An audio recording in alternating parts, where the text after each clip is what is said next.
ओम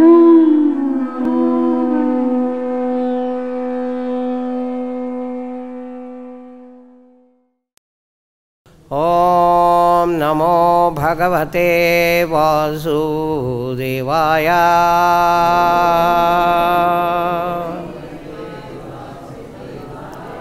ओम नमो भगवते वासुदेवाय।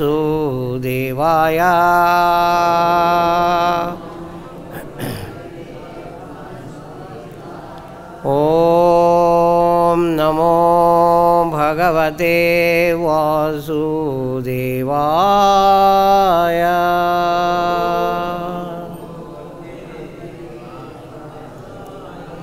नारायणं नमस्कृत्य नरं चैव नरोत्तमं देवीं सरस्वतीं व्यासं ततो जयमुदीरये। नष्टप्रायेषु अभद्रेषु नित्यं भागवत सेवया भगवतीरुत्तमश्लोके भक्तिर्भवति नैष्ठकी। मूकं करोति वाचालं भङ्गुं लङ्घयिते गिरिं यत्कृपातमहं वन्दे परमानन्दमाधवं श्रीगुरून् दीनतारिणम्। सो आज हम श्रीमद् भागवतम स्कंद 7 अध्याय 2 श्लोक नंबर 1 और 2 का पठन करेंगे। मैं श्लोक का पढ़ता हूँ और आप मेरे पीछे दोहराइए।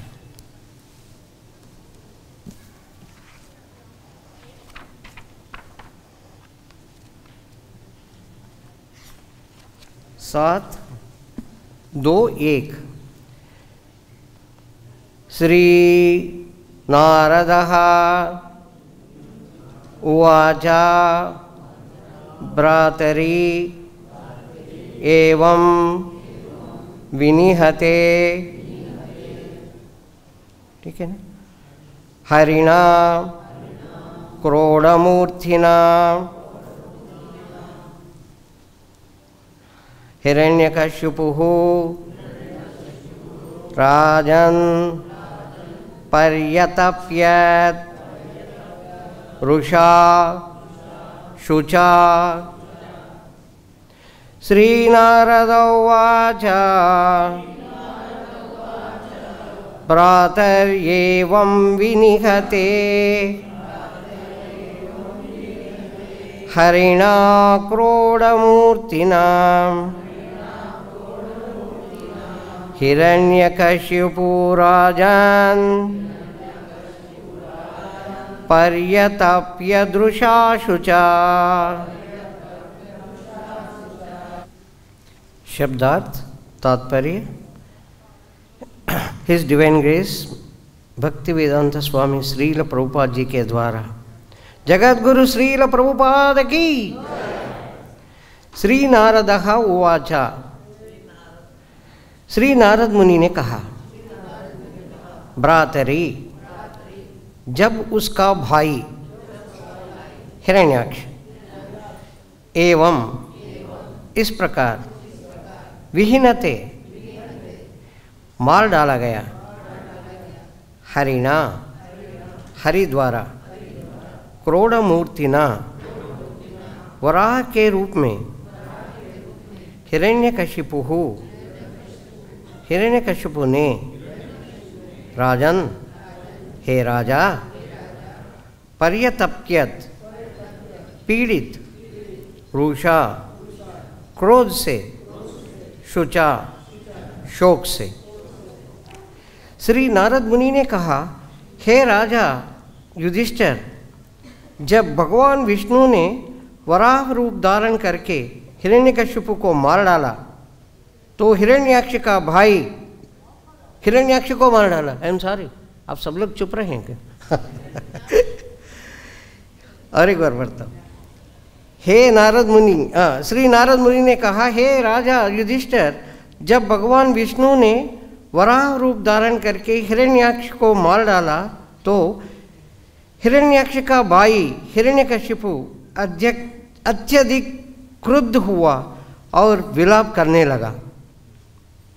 तात्पर्य, युधिष्ठिर ने नारद मुनि से पूछा था कि हिरण्यकशिपु अपने ही पुत्र प्रहलाद से इतना ईर्ष्या क्यों करता था। अतएव नारद मुनि ने कथा कहानी प्रारंभ की, किस प्रकार हिरण्यकशिपु भगवान विष्णु का कट्टर वैरी बन गया था। तो अगला श्लोक 7.2 आ गया।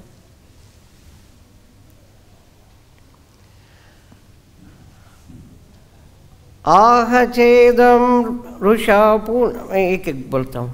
आहा आहा इदम, आहा च इदम रुषा पूर्णः संदष्ट दशनश्चदा कोप उज्ज्वलभ्यां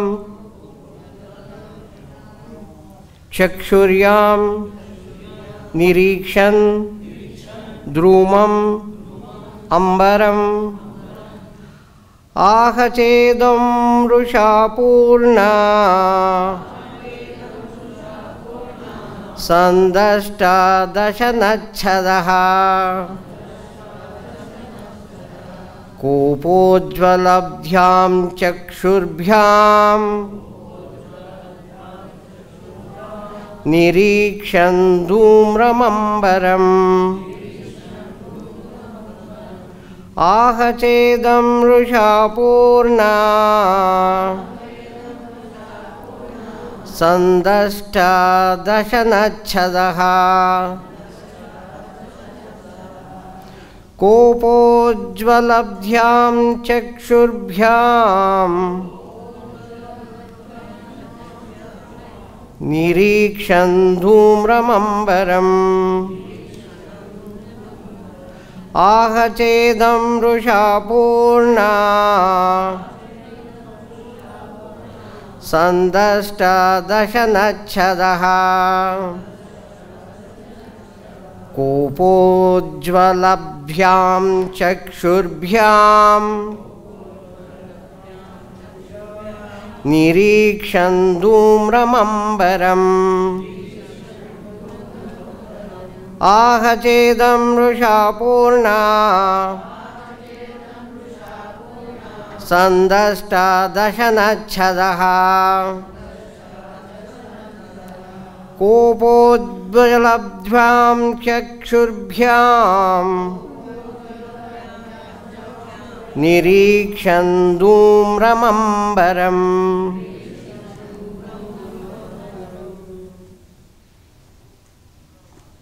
प्रभु जी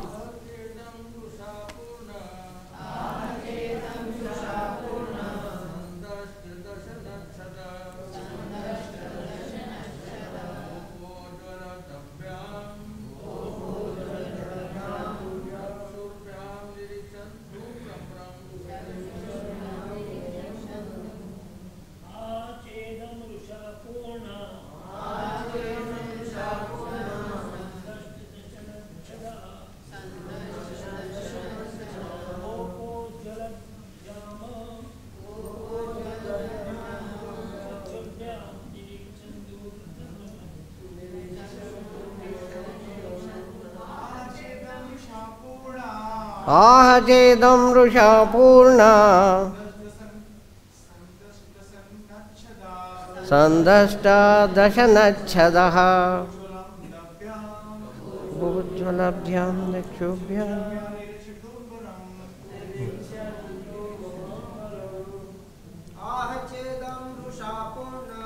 आह चेदं रुषा पूर्णा संदष्टा दशनच्छदा कोपोज्ज्वलभ्यां चक्षुर्भ्यां निरीक्षन् धूम्रमंबरम्। माता जी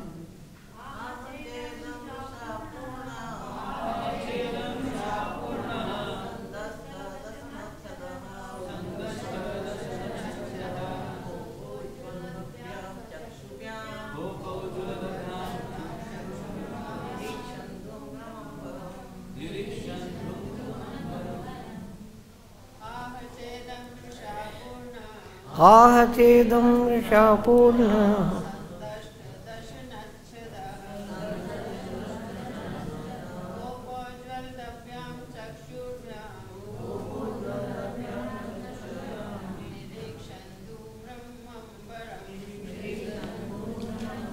शब्दार्थ आहा कहा च तथा इदम यह रूषा क्रोध पूर्ण भरा हुआ संदष्ट काट दिया गया दशानच्छदः जिसके होंठ कोप उज्ज्वलभ्याम क्रोध से जलता हुआ चक्षुर्भ्याम आँखों से निरीक्षण देखते हुए धूम्रम धूमल अंबरम आकाश को क्रोध से भरकर तथा अपने होंठ काटते हुए हिरण्यकश्यपु ने क्रोध से जलती हुई आँखों से आकाश को देखा तो वह सारा आकाश धूमिल हो गया। इस प्रकार वह बोलने लगा। आगे हम देखें। तात्पर्य असुर प्रायः पूर्ण पुरुषोत्तम भगवान के प्रति ईर्ष्या करते हैं और उनसे शत्रुता रखते हैं। हिरण्यकशिपु ने भगवान विष्णु को मारने तथा उनके धाम वैकुंठ लोक को विध्वंस करने का विचार किया तो ये उसके शरीर के उद्वेग थे।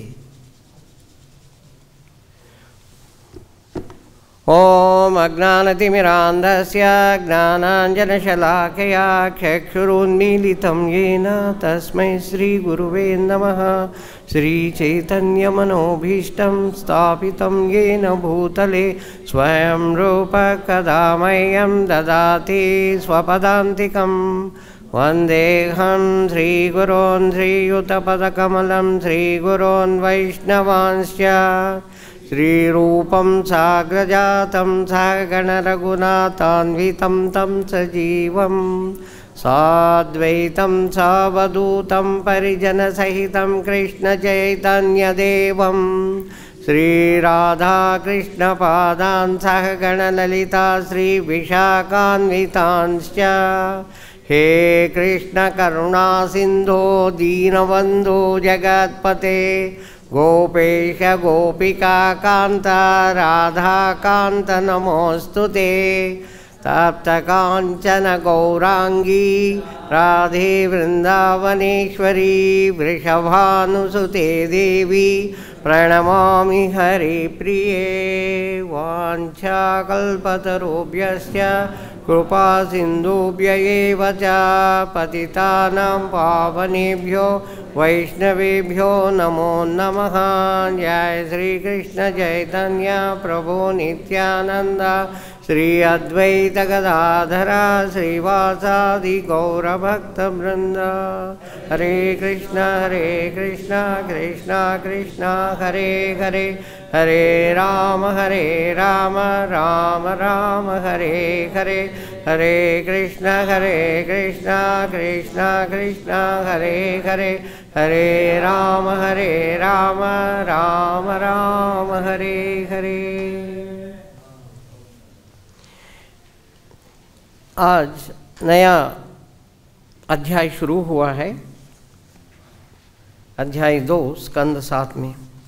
अब नारद कह रहे हैं, हे धर्मराज युधिष्ठिर, ऐसे ऐसे हुआ है। विष्णु भगवान जब विष्णु रूप में आके हिरण्याक्ष को मार डालें तो हिरण्यकश्यपु जो उनका भाई था वो बहुत क्रोधित हो गए और ऐसे बोलने लगे।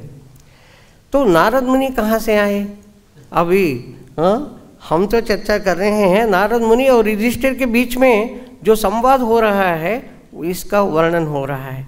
एक्चुअली अगर हम पीछे चलते हैं तो अध्याय 7 पहले स्कंद 13 श्लोक में सुखदेव गोस्वामी बताते हैं परीक्षित महाराज का जो प्रश्न था, क्या भगवान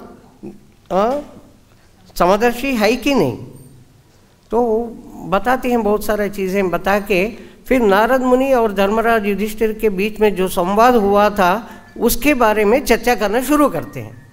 7वीं अध्याय, 7वीं स्कंद, पहले अध्याय 14 श्लोक से शुरू हुआ है। ये चलते रहेगा, बहुत देर तक चलेगा।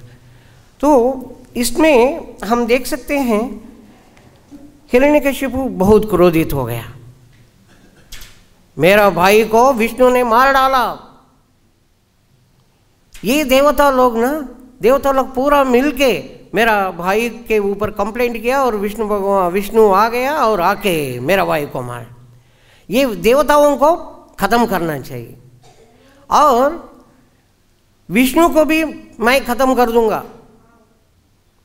अगले हम श्लोक में देखते हैं, वो अपना असुर भाइयों से, असुर सेना से ऐसे बोलते हैं। देखो ये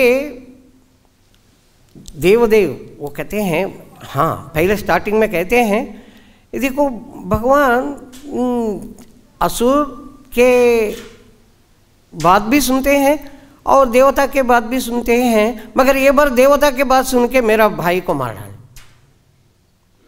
और ये विष्णु को ना मैं ऐसे सबर सिखाऊंगा, विष्णु का सिर मैं छेदन कर दूंगा। छेदन करके उनके रक्त से हिरण्याक्ष को मैं तृप्त करूंगा। वो अभी मर गया है, मगर मैं विष्णु को मार के उनके रक्त से मैं हिरण्याक्ष को बड़ा संतुष्ट कर दूंगा। हाँ, आप लोग ना, आप लोग क्या करना है, आप लोग चले जाओ पृथ्वी पर, फटाफट चले जाओ। क्या करना है, मेरा बढ़िया प्लान है। उनका प्लान बताते हैं। क्या प्लान है? देखो ये देवता इतना बलवान कैसे हो रहे हैं?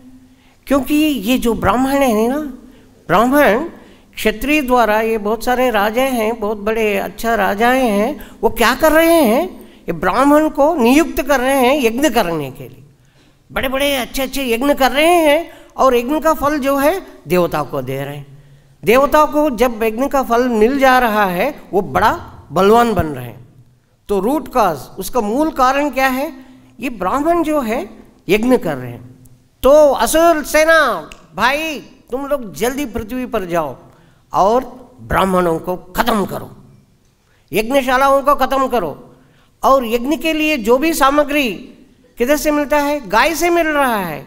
गाय से घी सब कुछ मिल रहा है, गाय से। गाय को भी बोलने का जरूरत क्या है, चलो निकलो। अपना सेना उनसे ये कहते हैं। कहने के बाद अपना भाई हिरण्यक्ष का संस्कार करके अपना भतीजा और हिरण्यक्ष के पत्नी से कहते हैं, बात करते हैं, बहुत सारे चीज़ें बोलते हैं। हिरण्यक्ष के पत्नी बहुत दुखी होकर रोदन कर रही है, उनके बच्चे भतीजे भी बहुत रोदन कर रहे हैं। हिरण्यकशिपु जाके उनको बहुत ज्ञान की बातें समझाते हैं। ये आत्मा के बारे में बताते हैं। वो बताते हैं, देखिए कितना अच्छी बातें, बहुत ज्ञानी है, वेदों को बहुत अच्छा तरीका से जान लिया है, वेदों का सार जान लिया है, बहुत ज्ञानी है हिरण्यकशिपु। हिरण्यकशिपु बताते हैं, ये हम लोग ना जैसा है, जैसे आप रास्ते में चल रहे हैं, सब लोग चल रहे हैं और प्यास लगा है, तो प्याऊ के पास जाके एक एक करके पानी पी के फिर अपना अपने गम्य स्थान को चले जाते हैं। जब पानी पीने के लिए गया, उधर 2-3 लोग मिल जाते हैं। ऐसा लगता है कि दोनों बहुत निकट हैं, बहुत 1-2 बातें भी होता है। फिर पानी पी के अपना अपना गम्य स्थान को चले जाते हैं। वैसा ही हम लोग इस पृथ्वी पर आते हैं, कुछ दिन रहते हैं, फिर चले जाते हैं। ये पूरा बात कौन बता रहे हैं? हिरण्यकशिपु बता रहा है और आत्मा के बारे में भी बताता है। हाँ, फिर क्या बताते हैं, देखिए। उन्होंने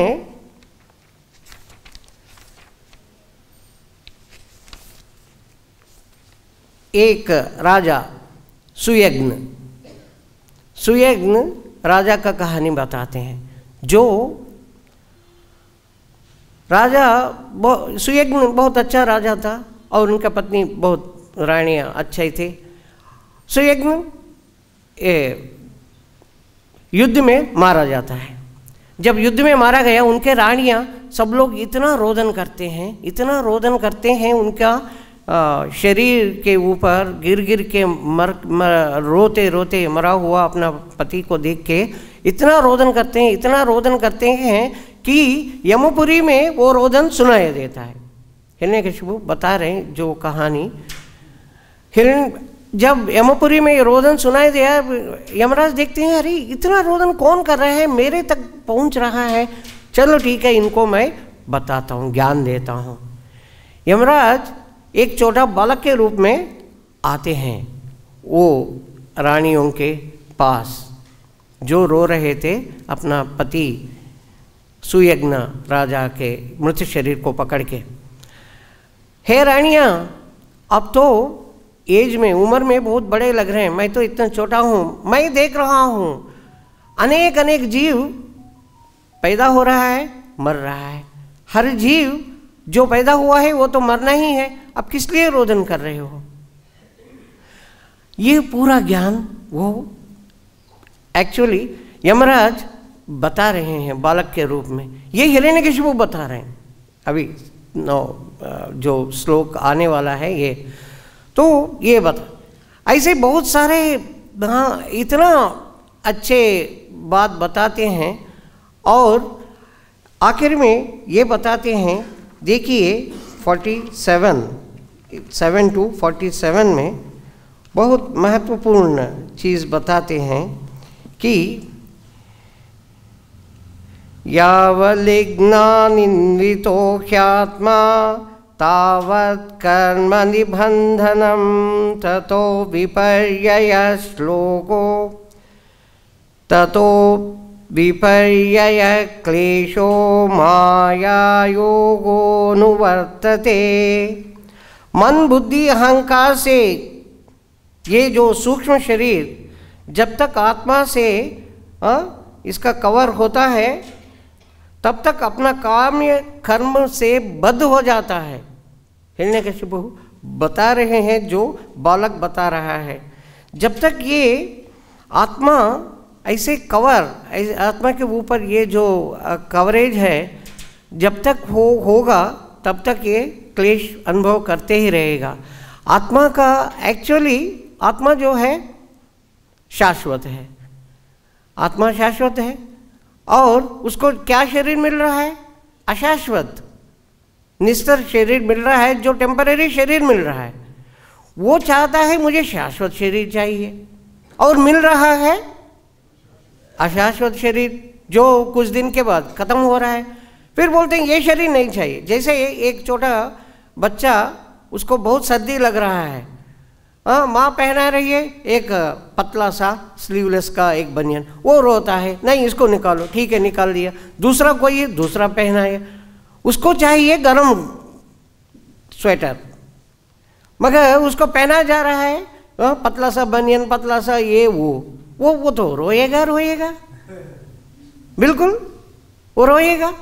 जब तक उसको स्वेटर नहीं मिलता तब तक वो रोते ही रहेगा। जब स्वेटर मिल गया, हाँ ठीक है गर्म, अच्छा गर्म लग रहा है। वैसा ही ये आत्मा जो है ये शाश्वत आत्मा है। आत्मा को मिल रहा है टेम्पररी शरीर। जब ये टेम्पररी शरीर मिल रहा है, ये बोलते हैं ये तो ये नहीं, ये मेरा है एक्चुअली नहीं, वो दुखी है।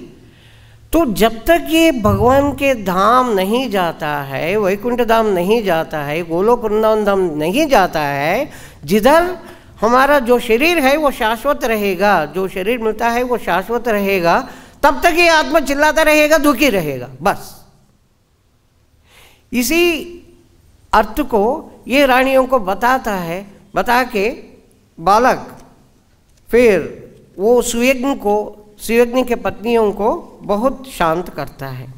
और हिरण्यकशिपु और बता रहा है कौन सा? कुलिंग पक्षी। 2 पक्षियाँ होते हैं कुलिंग पक्षी, जिसको वो शिकारी अपना इसमें एक स्त्री कुलिंग पक्षी, मादा कुलिंग पक्षी को फंसा दिया। ये जो नर कुलिंग पक्षी है वो बड़ा रोदन करता है, ये भगवान को क्या मिलेगा, इतना सारा जीव है, मेरा पत्नी को फंसा दिया, इससे बेटर, इससे अच्छा ये है कि मैं मर जाऊं। ऐसा ऐसे सोचते इधर उधर देखते रहा, पीछे से वो हंटर शिकारी क्या करता है, बाण चलाता है। शिकारी बाण चला के इसको खत्म करता है, दोनों मर जाते हैं। तो ये एक्चुअली वो रोदन करते करते बहुत सारे बातें बोलते हैं, मेरा पत्नी इतना कर रही थी, मेरा बच्चे हैं, बच्चे माँ के लिए वेट कर रहे हैं, खाना कुछ आहार लेके आके बच्चों को खिलाएगी बोल के बच्चे पूरा देख रहे हैं, ये क्या होता है। इतना होने के बाद भी आखिर में ये मर जाता। ये पूरा हिरण्यकशिपु बता के अपना भाई के रानी और उनको बहुत ये राहत देते हैं। तो ये एक्चुअली ये पूरा बालक बता रहा है, बालक रूप में यमराज सुयज्ञ के रानियों को बता रहे हैं। ये जो है हिरण्यकशिपु इधर अपने भाई के रानी, अपने भाई के पत्नी और भतीजों को बता रहे हैं, इसलिए आप दुख नहीं करना, आप दुख नहीं करना, इसका कोई ये तो देह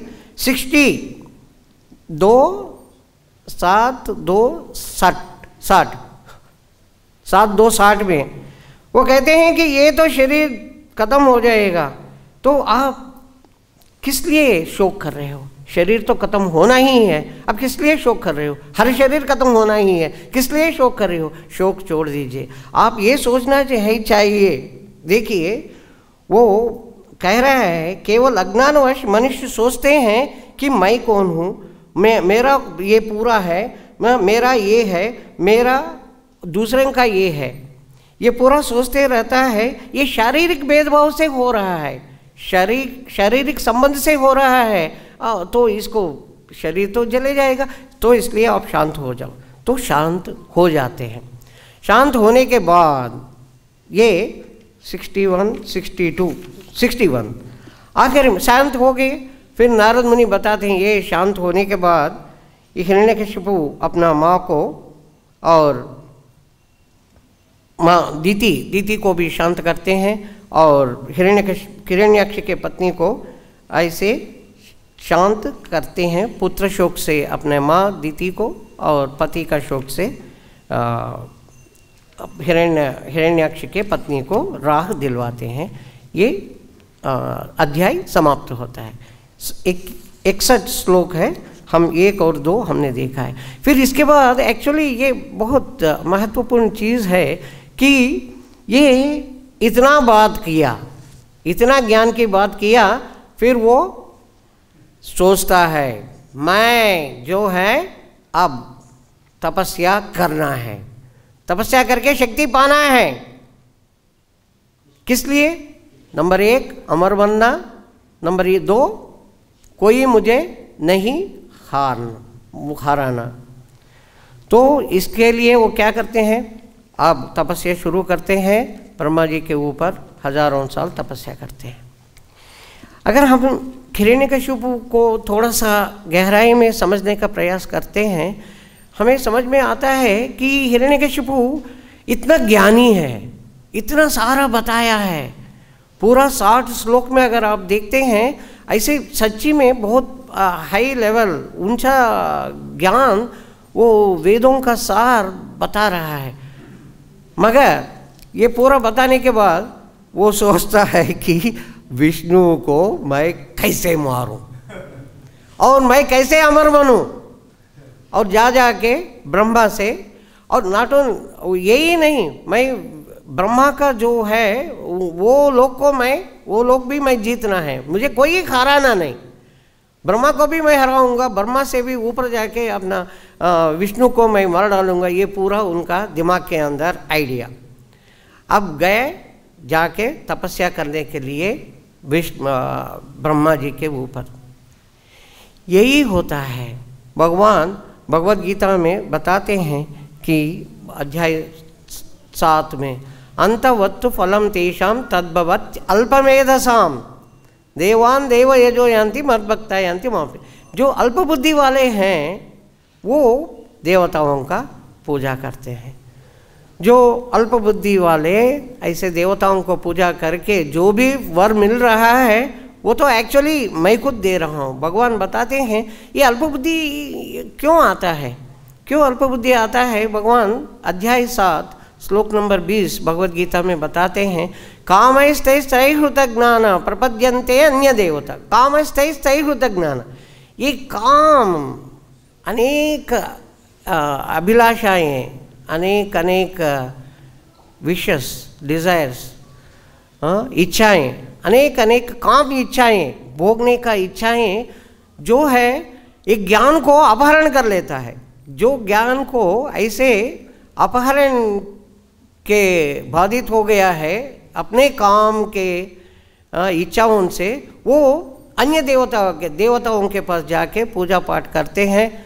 मगर भगवान कहते हैं जो भी देवता देते हैं वो मेरे द्वारा दिया जा रहा है। 7:20 भगवद गीता में। और भगवान 21 में फिर बताते हैं, यो यो याम याम तनुम भक्तः श्रद्धया चित्तुमिच्छति तस्य तस्याचलां श्रद्धां तामेव विदधाम्यहम्। जो जो भक्त ऐसे देवताओं का अपने अपने विधानों से पूजा पाठ करने का निश्चय किया है, उनके जो निश्चय को, उनके जो भक्ति देवता के ऊपर है उसको मैं दृढ़ करूँगा। भगवान कृष्ण कह रहे मैं दृढ़ करूँगा, देवताओं के भक्ति इनके ऊपर आए, ठीक है भक्ति। और देवता जो देते हैं वो पूरा मेरे द्वारा ही दिया जा रहा है। तो प्रश्न ये उठता है भगवान कृष्ण कैसे उनके मन में दृढ़ता कैसे दे रहे हैं। इसका जवाब में भगवान 15 अध्याय 15 श्लोक नंबर 15 में बताते हैं, सर्वस्य चाहं हृदि सन्निविष्टो माता स्मृतिर्ज्ञानमपोहनञ्च वेदैश्च सर्वैरहमेव वेद्यो वेदान्तकृद्वेदविदेव चाहम्। भगवान कहते हैं, भगवान किधर है बोल के ढूंढने का जरूरत नहीं है। हर जीव के अंदर मैं, सर्वस्य चाहं हृदि सन्निविष्टो, हर जीव के हृदय में मैं विराजमान हूँ, बैठा हूँ।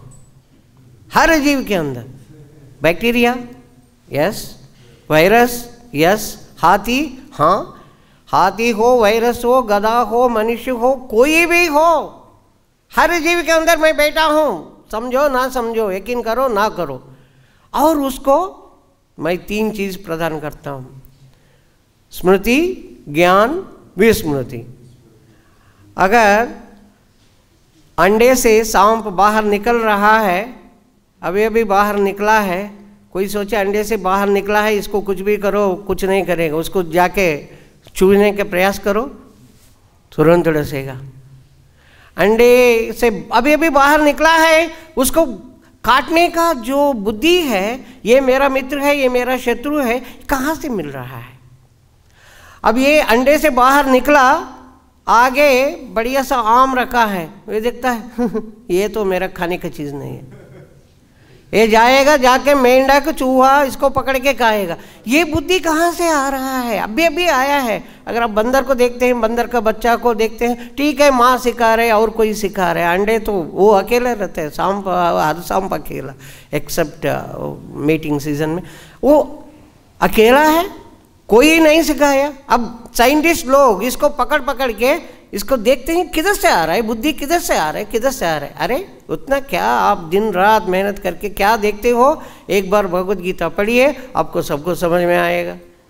बस भगवान बता रहे मैं हर जीव के अंदर बैठा हूँ, इसका प्रत्यक्ष साक्षी यही है, प्रत्यक्ष प्रमाण यही है कि हर जीव जैसे बछड़ा माँ से गाय से जन्म लिया, वो उठ जाता है और गाय के पास जाके दूध पीना शुरू करता है।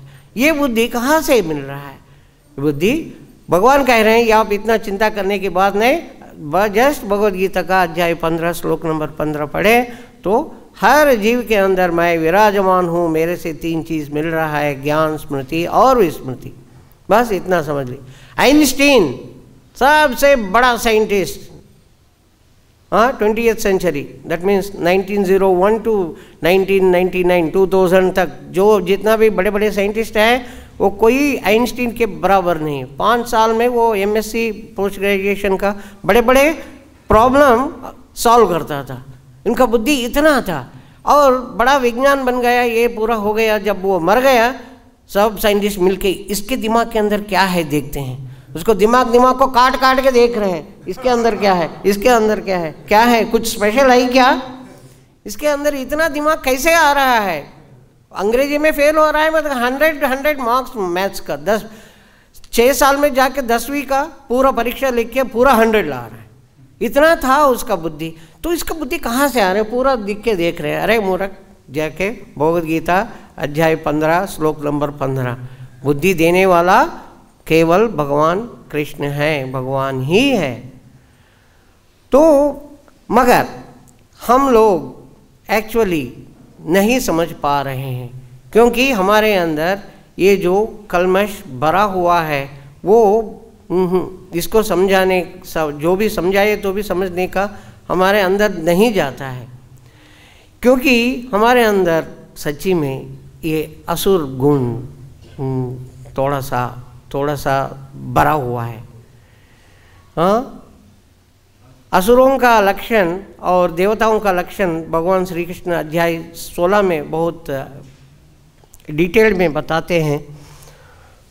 हम वो देखना चाहिए, तभी हमें एक्चुअली हम देख सकते हैं ये मेरा है, ये सब कुछ मेरा है, मेरे पास इतना धन है और ये धन से मैं ये प्रणाली बना रहा हूँ, ये प्रणाली से मुझे और कुछ धन मिल, इदम अद्य मया लब्धम इमं प्राप्यम इदम सुखम इदम अस्ति इदम अति में भविष्यति पुनर्धनम। मैं ये जो मेरे पास इतना धन है ना, मेरे पास जितना धन है मेरा फ्रेंड्स और इसमें किसी के पास नहीं है। वो अपने आप सोचता है, हर एक ऐसा ही सोच रहा है। और वो सोचता है कि मैं ऐसे प्रणाली बना रहा हूँ कि ये धन और वृद्धि होगा और मेरे पास फिर वापस आएगा और मैं बड़ा सुखी बनूंगा और मैं सुखी बनता हूँ और यज्ञ करता हूँ। ये पूरा दंभो दर्पोभिमानश्च क्रोध पौरुषमेव च, ये पूरा लक्षण जो है ये असुर का लक्षण। हम एक बार हम अपने आप को देखना चाहिए कि मैं कितना तक मेरे अंदर ये असुर का लक्षण जो है चले गया है। अगर नहीं चले गया तो भगवान श्री कृष्ण 16 अध्याय में बताते हैं जो भी ऐसे असुरी प्रवृत्ति है उनको मैं लोअर लेवल दूसरे और मनुष्य जन्म से अधम योनियों में मैं गिरा देता हूँ, तो उससे बाहर। और इसका मेन कारण भगवान बताते हैं अध्याय श्लोक नंबर 16 अध्याय 16-21 त्रिविधम नरकस्येदं द्वारम नाशनमात्मनः काम क्रोधस्तदा लोभम तस्मादेतत्त्रयं त्यजेत्। ये जो असुरी प्रवृत्ति का जो भी है ना, वो किधर जाने का प्रयास कर रहे हैं, कंपटीशन हो रहा है किधर जाने का। 3 द्वार है, काम क्रोध तथा लोभ। ये इंद्रियों को तुष्ट करना ही उनका लक्ष्य। अगर इंद्रियों को तुष्ट करना ही लक्ष्य रखा है, वो इस तरफ जा रहे हैं। भगवान बता रहे हैं जो भी इंद्रियों को तुष्ट करने का प्रयास कर रहा है, असुरी स्वभाव आ गया है, तो वो चल रहा है उस तरफ। 3 द्वार, नरक का 3 द्वार। त्रिविधम नरकस्येदं द्वारम नाशनमात्मनः काम क्रोधस्तथा लोभ। काम क्रोध और लोभ ये 3 द्वार है। इसके अंदर घुसने का सब लोग जा रहे हैं, जब जा रहे हैं कंपटीशन हो रहा है। नहीं उसके अंदर जाना बड़ा खुशी मिलेगा। अपना इच्छाएं, काम इच्छाओं को पूर्ण करने के लिए, जब पूर्ण नहीं होगा ही नहीं, तो क्रोध आएगा।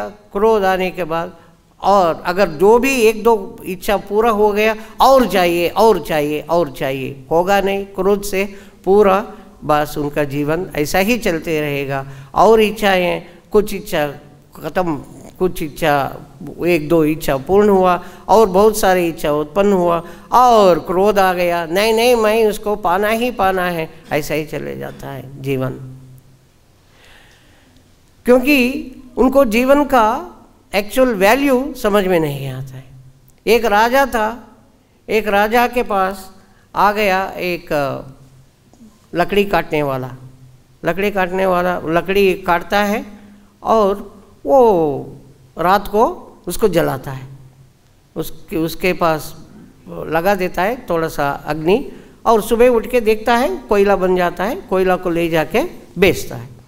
वो इतना गरीब था, एक बार वो राजा के पास जाके, राजा मुझे कुछ आप हेल्प करो, मुझे सहायता करो।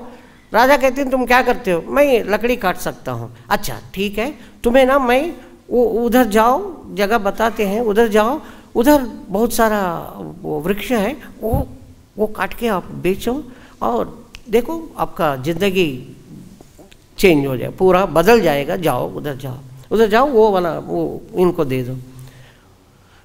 उधर गया, उधर जाके वो रोज़ वो काटते हैं और उधर उसको अग्नि लगाया, फिर घर जाके कुटिया में सो जाता है। सुबह जा रहे हैं, फिर वही कोयला को ले जाके बेच रहा है।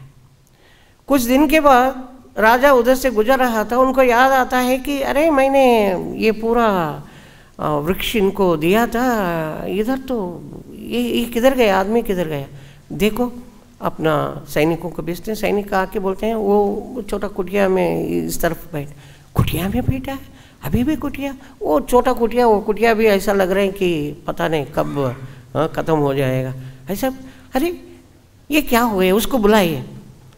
वो आ रहा है, फिर महाराज जाते हैं, ठीक है मैं कुछ जाऊंगा, देखूंगा असल क्या हो रहा है।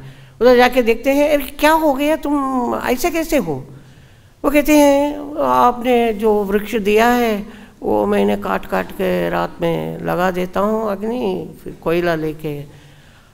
राजा उसके ऊपर इतना गुस्से से देखते हैं, अरे मूर्ख, तुमको समझ में नहीं आया, वो तो चंदन वृक्ष था, तुम चंदन वृक्ष को काट रहे हो, रात में अग्नि जला रहे हो, घर जाके उधर दूर घर है, घर जाके सो जा रहे हो, सुबह आके कोयला वैसा ही कोयला, तुम्हें समझ में नहीं आया?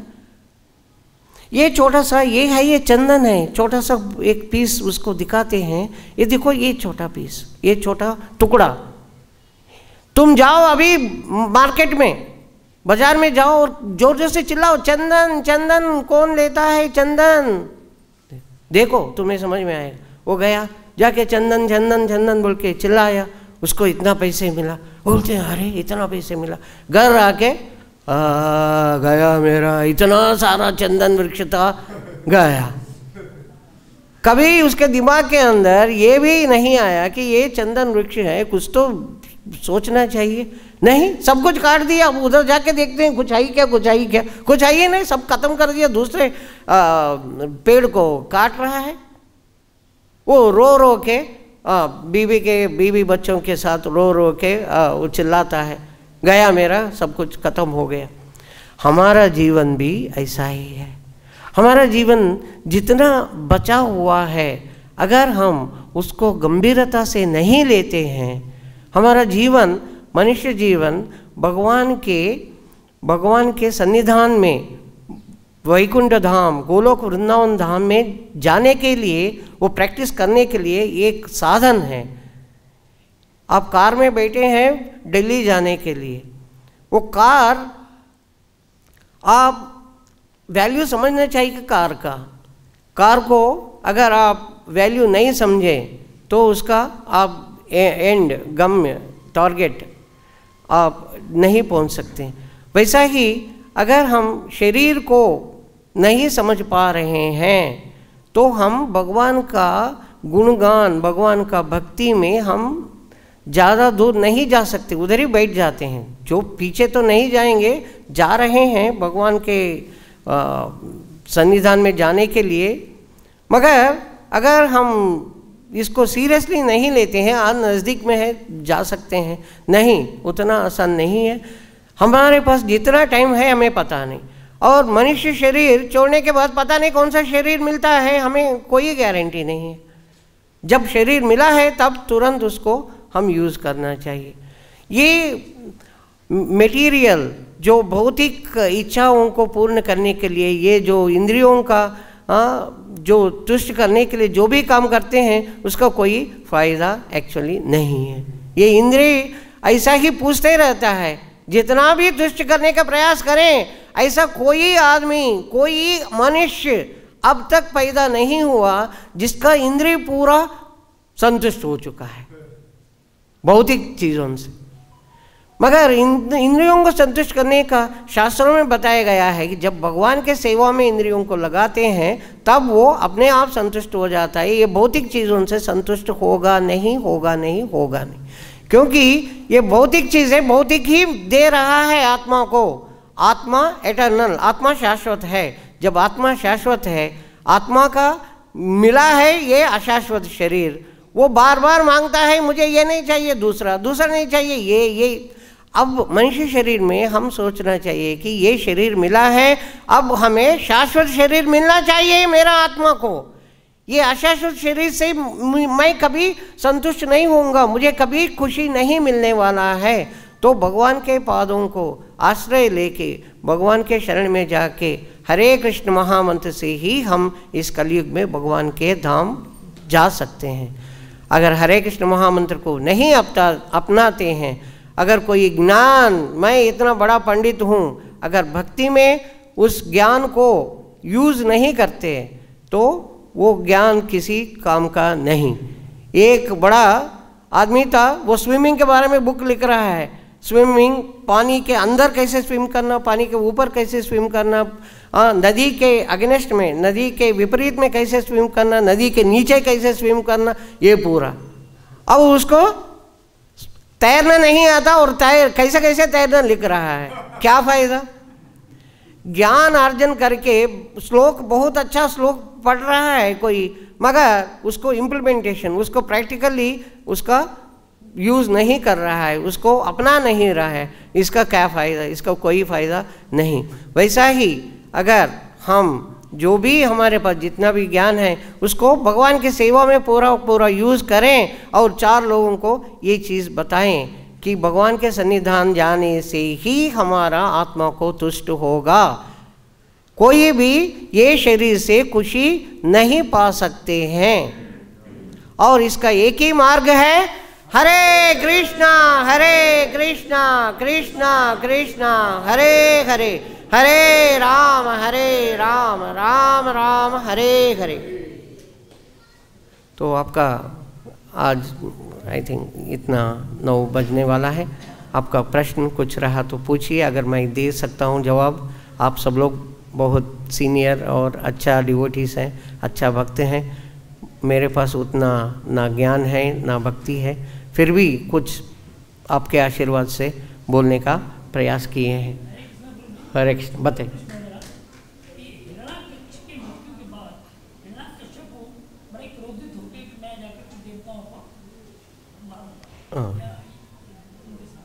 लेकिन वही हिरण्यकशिपु अपने भाई की पत्नी की समझाते हैं कि ये से शरीर नाशवान है, जो चोरा बता एकदम कैसे बदल गया, वो इसको कैसे समझे? बहुत बढ़िया प्रश्न।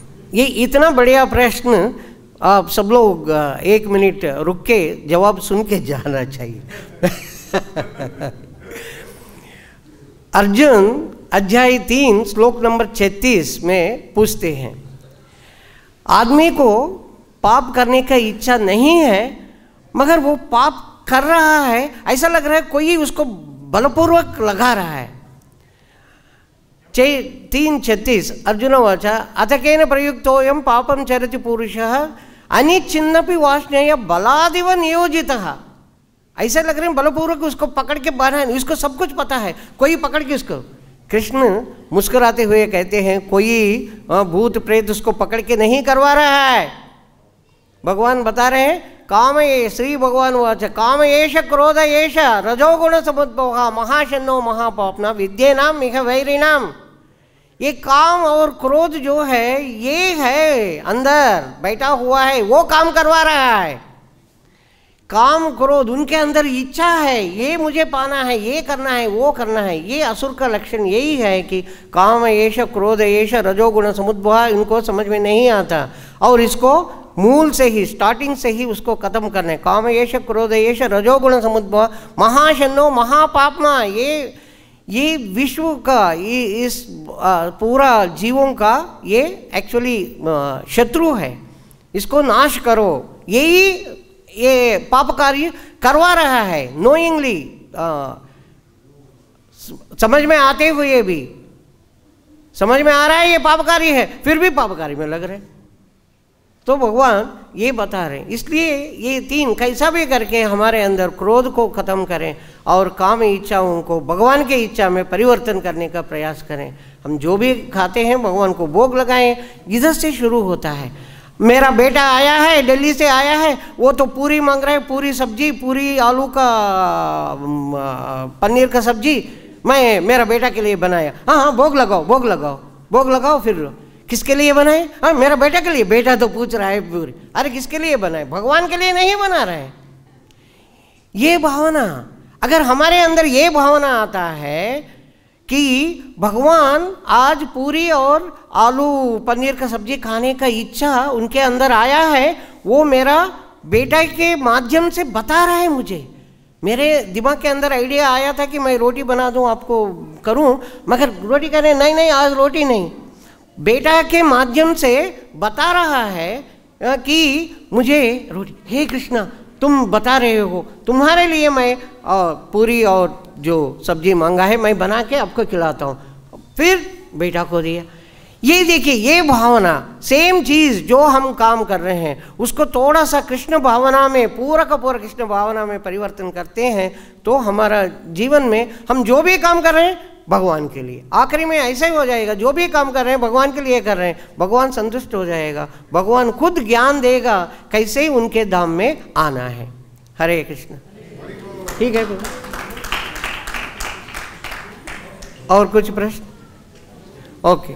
श्रीमद् भागवतम महापुराणम की जगत गुरु श्रील प्रभुपाद की जय।